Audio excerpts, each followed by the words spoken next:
Since the seeds of evil run right through our hearts, our need for grace is continual. David's prayer here is that God's grace would not be a one-time transaction. Because look, our need for grace is ongoing because there's a real risk for you and for me to either lose moral clarity or abuse moral clarity. Now, what do I mean by that? Well, apart from God's sustaining grace, we can lose moral clarity. That looks like drifting into kind of moral ambiguity, right?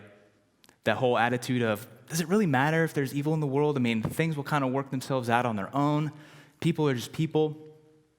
It looks like adopting that moral relativism that the world espouses of not rejecting the temptation to give in to wickedness. Sliding into this kind of resignation and acceptance that people are evil and there's evildoers in the world, but what can I actually do about it? And the other risk to us, if we don't depend on God's sustaining grace, is that we abuse moral clarity.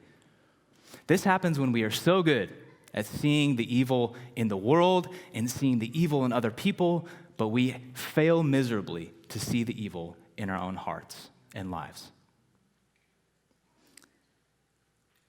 These were the Pharisees of Jesus' day, the religiously self-righteous hypocrites, thinking themselves superior and lording over others with their religious self-righteousness.